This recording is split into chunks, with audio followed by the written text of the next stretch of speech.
Hello beer tubers and welcome to the Master of Puppets Beer Review 4000. We're doing something a little bit different for this special number because it's almost 15 years ago that I started this channel. Well, it will be in December and 4,000 is a very special mark, so I thought we should do something special. So you might notice, I need to get these on again, sun's out, and some of you guys might remember this. My childhood home. I'm at my mom's place. This is where the Master of Puppets started. Some of you guys might remember how this place looks. Some of you are new. Some of you might never have seen this place. But some of you might remember this backyard. I'm sitting there doing reviews. Somewhere around here. It's so nostalgic to walk around and talk about this. I've been sitting up here with the fam, hanging out with the kids on the decking, overlooking a field of cows. See here, look at this. This is so nostalgic, man. I've even shot reviews over there, even down here with a little creek or pond with fish. We also shot reviews here. I thought it would be really fun to just go through a little bit of these locations because, I mean, this is just to make the beer review a little bit different instead of just sitting drinking a beer. Oh man, look at that. So we'd sit sometimes. You can't, what is that? That's one big ass, that's a Canada goose. I don't think it's right around here. There's a small lake. Sometimes we'd sit by that and shoot reviews. Is that what I'm filming? I think it is, yes. And you might hear it. It's actually a runoff from the highway, so it's not a proper lake. And then down that way, by the buildings there, that's where the fjord is. And I've also shot reviews down there. I don't have time to go down now with the kids and everything, but I might someday go back down there and shoot some reviews. That could be fun. If you look up my review of, I think, Tuborg Summer, I'll sit down by the fjord and review a beer. But we should go inside and find a beer for beer review 4000. So let's do this. Okay, let's head on inside and go to where all this started. Oh, we're filled with echo in here. This is almost like Cribs. House tour. Master of Puppets childhood home house tour. Let's go upstairs, show you guys the green room. It's not green anymore, but if you've been following me along for quite a few years, you'll remember the green room where I was sitting as a young boy drinking beer. Peter Street. But yeah, it's not green anymore. It's a spare, it's a guest room now. Oh, baby Hoppets. It's a guest room now. So looks vastly different, but oh, what's that? We got a beer over there, pretty much in the corner where I used to do my reviews. That was where I was sitting. I would be sitting like this with my camera, sitting right here on top, filming me, sitting in the front of the computer, and would look a little bit something like this.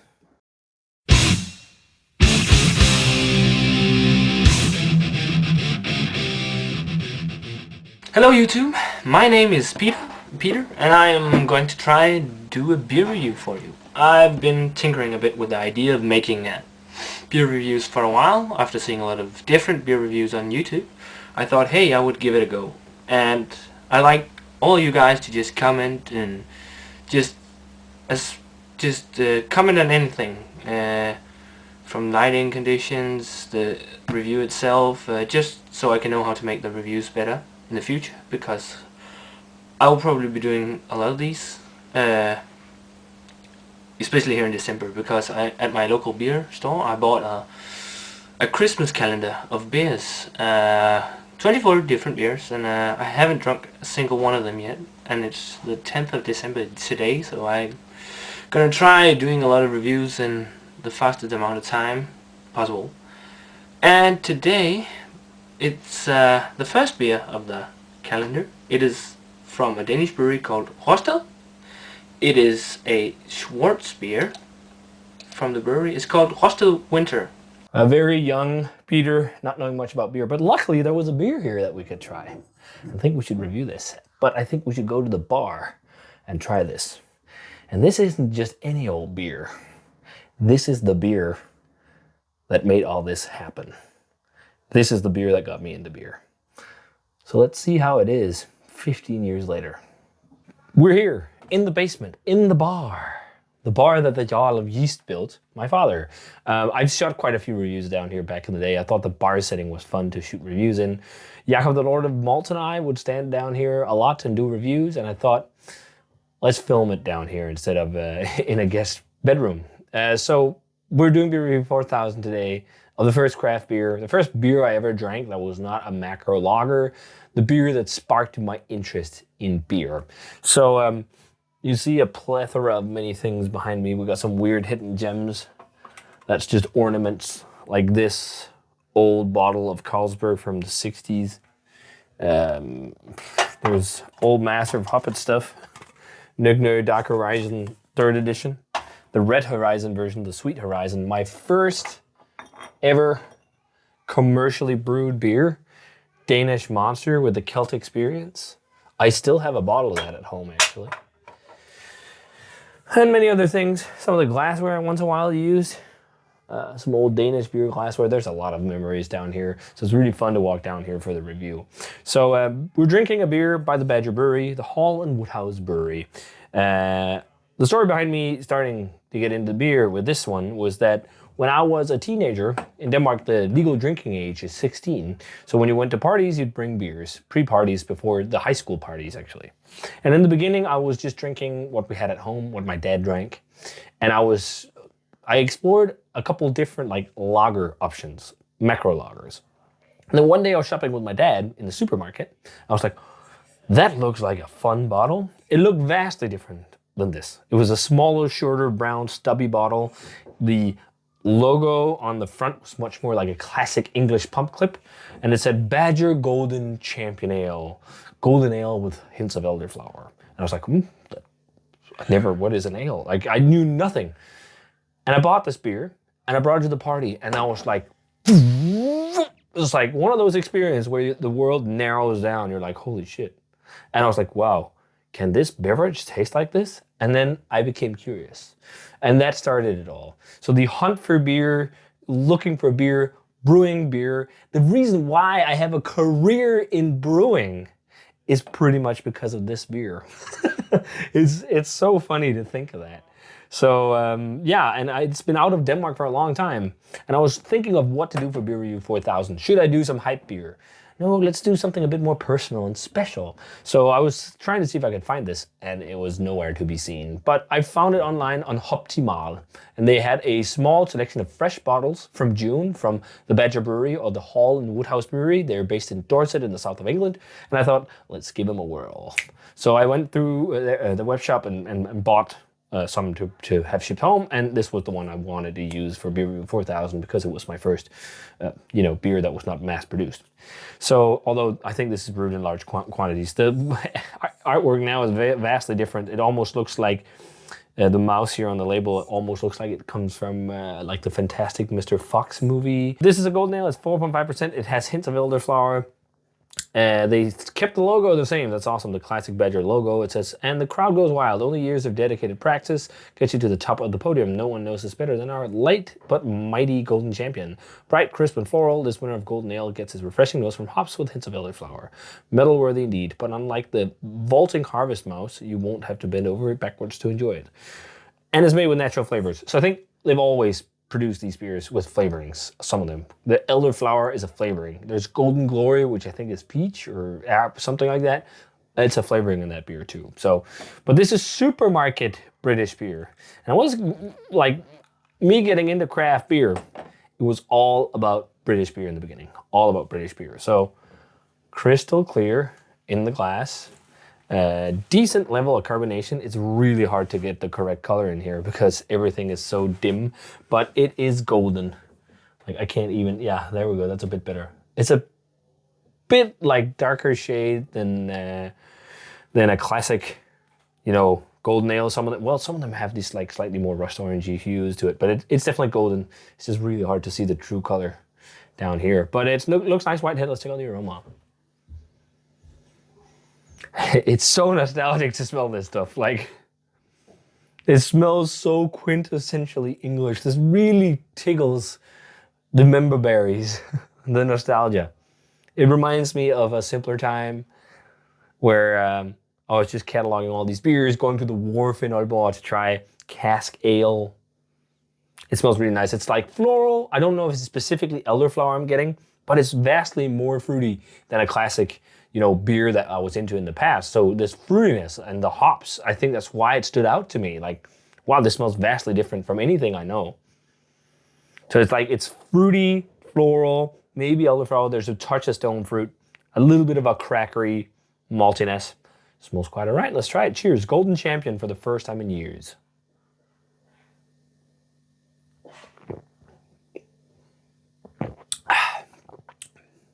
Do you know what? Although this is a beer that's £1 something in the UK in the supermarket, it's actually not half bad. It's definitely not the most interesting English beer you can get. There's definitely English producers where the beers are more interesting, more flavorsome than this, but it drinks pretty much like how I remember it. Like, that elderflower note in there is totally there with a lot of jammy fruit from the English yeast. There's so much classic English yeast character on this, like those stone fruit esters. It's got a gentle but balanced bitterness, drying, peppery, nettly notes on the back. Must be classic English hops giving that with the fruitiness. Also a bit of citrus. It's a good beer. It is. I don't think this is a terrible beer. I don't know if it's because it's the first beer I ever tried where I was actually convinced that it was good, that is also making me think that it might be better than it really is. But I can definitely also see that this is not the best golden ale you'll ever find, the best classic British beer. It does feel a little bit like, a cheaper product that you can buy on sale in the supermarket for, like, I think they do a lot of like £2.50 for 2 bottles, or I can't remember how the deals are. Simon often talks about this in his videos when he does supermarket beers. Like, you get a lot of bang for your buck, and I agree with that. There's a lot of bang for your buck in a beer like this, but it is truly really, really, really refreshing, and it does reminds me of a lot of how I think of this beer and what I thought it was. Goes down super easy, super quaffable, super refreshing. If I should compare it to like classic English brewed beers, I think some of the other large players, something like Adnams maybe, I don't know how large they are these days. Some Marston's, the Moreland's beers, the Old Speckled Hen kind of stuff, Shepherd Neame. It seems in that kind of ballpark with those breweries, where it's interesting enough, but it's not like as layered and awesome and filled with soft complexities as, say, like Samuel Smith's or Harvey's or something like that. Or even, to me, some Fuller's beers still have those complexities. But it's still pretty good beer. I would drink this any day of the week over so many modern, crazy over-the-top craft beers, to be honest. I'm really happy to drink this again. I'm really happy to recircle back and find out that tradition is also great. Everything doesn't have to be over the top. That stuff is also awesome, but going back to where you came from is really fun to see how these kind of things are, and to see if they're still nice. Because I did a review of this on the channel. If you look back, I've done a review where I was quite disappointed. I was like, it's quite mellow. I was like, it's a 4.5% golden ale. It's not supposed to be as exploding in your face beer, which at that time in my beer journey was the only thing that would excite me. I would only get excited by explosive flavor. And I think that's how it is for a lot of beer geeks. But speaking of explosive flavor, well, let's quickly rate this first.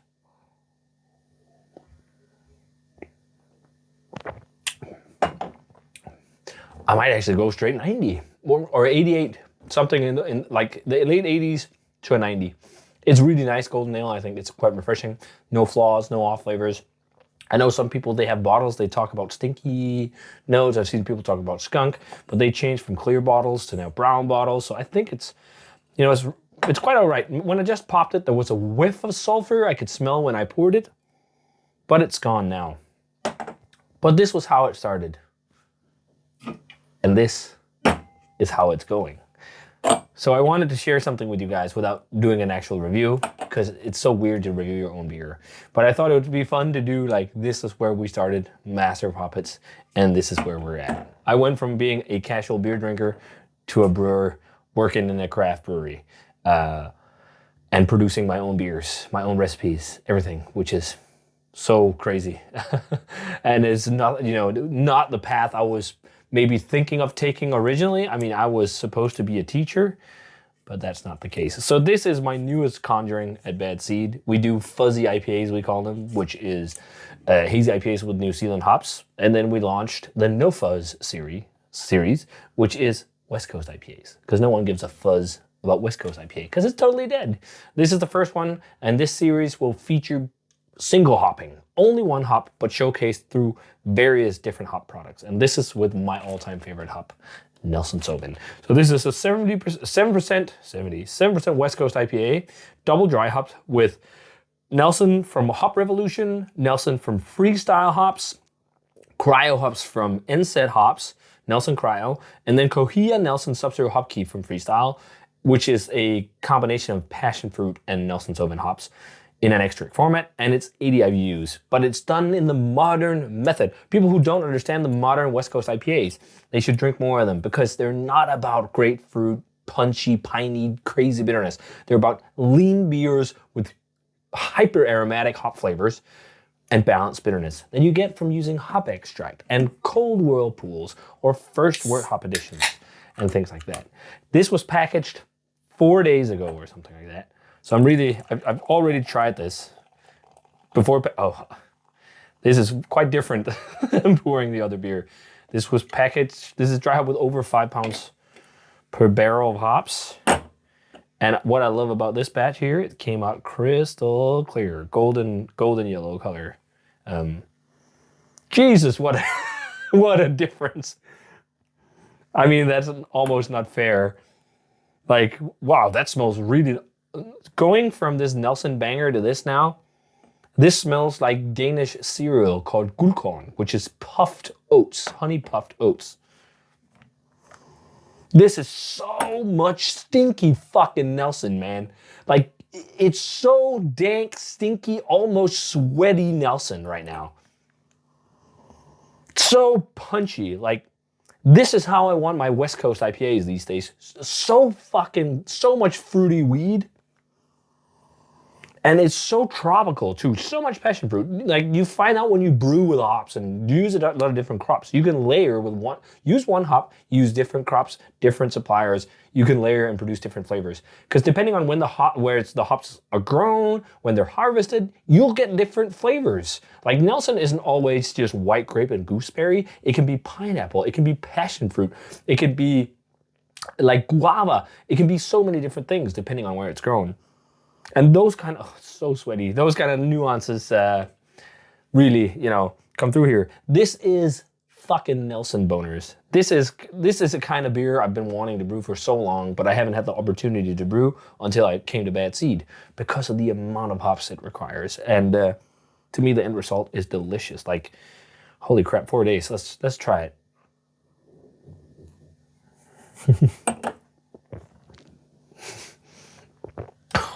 There is so much fucking Nelson in that.